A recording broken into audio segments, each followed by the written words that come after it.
ರಾಜ್ಯದಲ್ಲಿ 2018-19 ಸಾಲಿನಲ್ಲಿ ಆಗಿನ ಸಿಎಂ ಆಗಿದ್ದಂಥ ಎಚ್.ಡಿ. ಕುಮಾರಸ್ವಾಮಿ ಅವರ ಅವಧಿಯಲ್ಲಿ ಆಂಗ್ಲ ಮಾಧ್ಯಮ ಶಾಲೆಗಳನ್ನು 1ರಿಂದ 7ನೇ ತರಗತಿವರೆಗೆ ಆರಂಭ ಆಗಿತ್ತು. ಈಗ 2026-27ನೇ ಸಾಲಿಗೆ ಆ ವಿದ್ಯಾರ್ಥಿಗಳಿಗೆ ಮುಂದೆ ಆಂಗ್ಲ ಮಾಧ್ಯಮದಲ್ಲಿ ಓದಬೇಕಾದ್ರೆ ಏನು ಮಾಡಬೇಕು ಅನ್ನೋ ಆತಂಕ ಗೊಂದಲ ಇದೆ. ಈಗಾಗಲೇ ಶಿಕ್ಷಣ ಇಲಾಖೆ ಕೂಡ ಒಂದು ಕಡೆ ಇದಕ್ಕೆ ಅಪ್ಗ್ರೇಡ್ ಮಾಡುವಂಥದ್ದಕ್ಕೂ ಕೂಡ ಈಗಾಗಲೇ ಒಂದು ಪ್ರಸ್ತಾವನೆ ಸರ್ಕಾರಕ್ಕೆ ಸಲ್ಲಿಕೆ ಮಾಡಲಾಗಿದೆ.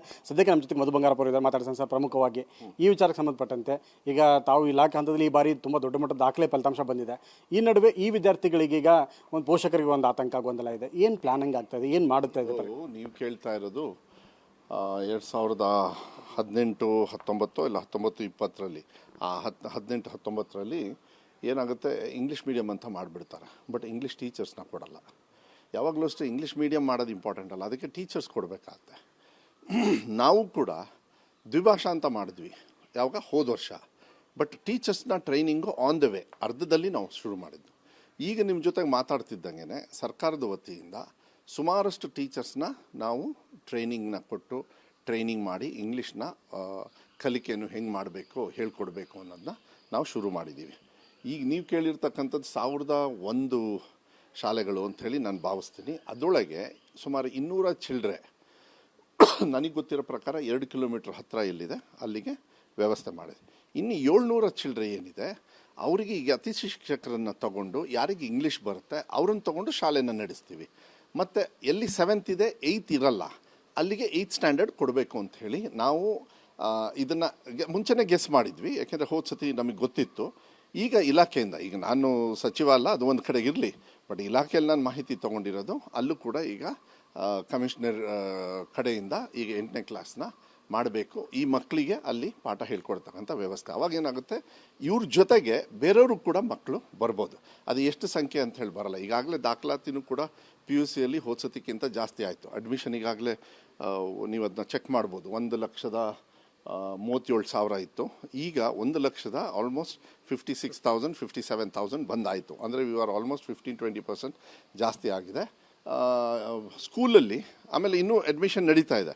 ಯಾಕೆಂದರೆ ಈಗ ತಾನೇ CET ಬಂದು, CETಯಲ್ಲೂ ನೋಡಿ ನೀವು ಏನು ರಿಸಲ್ಟ್ ಎಲ್ಲ ಚೆನ್ನಾಗಿ ಬಂದಿರೋದ್ರಿಂದ CETಯಲ್ಲಿ ಎಲ್ಲರೂ CBSE ICIC ಅಂತ ಏನೋ ತಲೆ ಗುಂಗಿತ್ತು, ಅದು ಹೊಟ್ಟೋಯ್ತು.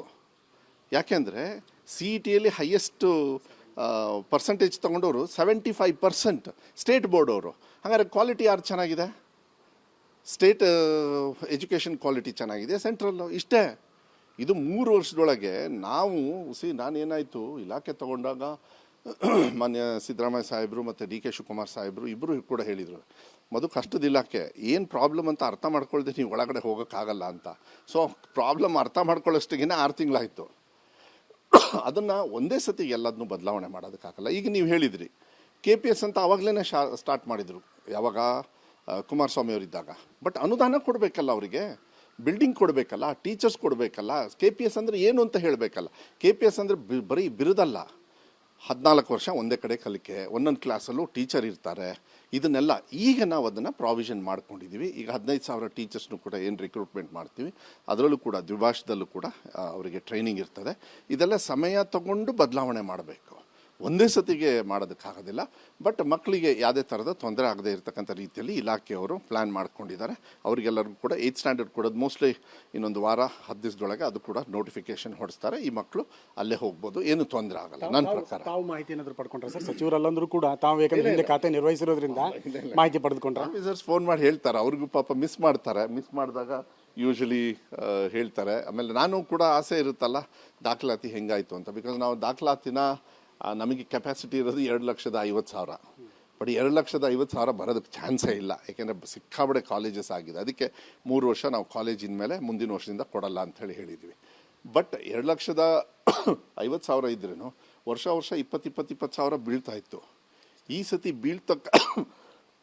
ಬೀಳೋದನ್ನು ಹೋಲ್ಡ್ ಮಾಡಿ ಮತ್ತೆ ಪ್ಲಸ್ ಮಾಡಿದ್ದೀವಿ ಅಂದರೆ ಆಲ್ಮೋಸ್ಟ್ ಒಂದು 50,000-60,000 ಒಂದು ಕಡೆಗೆ ಸ್ವಿಂಗ್ ಬಂದಿದೆ ಅಂತೇಳಿ ಹೇಳ್ಬೋದು. ಆಮೇಲೆ ನಾನು ಭಾಳ ಸಂತೋಷ ಇನ್ನೊಂದು ಏನು ಗೊತ್ತಾ, ಕಲ್ಯಾಣ ಕರ್ನಾಟಕ ಮತ್ತು ಬಿಜಾಪುರ, ಬೆಳಗಾವಿ, ಹೈದರಾಬಾದ್ ಕರ್ನಾಟಕ ಮತ್ತು ಬಾಂಬೆ ಕರ್ನಾಟಕ ಏನು ಇವೆರಡು ಇದ್ದಾವೆ.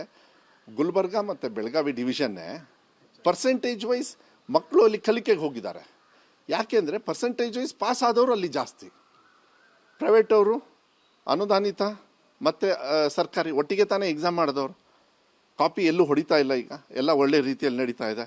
ಸೊ ಇವಾಗ ಬಂದಾಗ ಅದರ ರಿಸಲ್ಟ್ ಆಮೇಲೆ ಪರ್ಸೆಂಟೇಜ್ ಆಫ್ ಪಾಸಿಂಗ್ ಮಾರ್ಕ್ಸ್ ಏನಿದೆಯಲ್ಲ ಈ 60% ಮೇಲೆ ಅಂದರೆ ಫಸ್ಟ್ ಕ್ಲಾಸ್ ಹೋದ ಸತಿ 62% ಯಾರು ಟೋಟಲ್ ರಿಸಲ್ಟ್ ಬಂದಿತ್ತಲ್ಲ 62% ಫಸ್ಟ್ ಕ್ಲಾಸಲ್ಲಿ ಪಾಸ್ ಆಗಿದ್ರು. 62% ಮಕ್ಕಳು ಎಲ್ಲಿ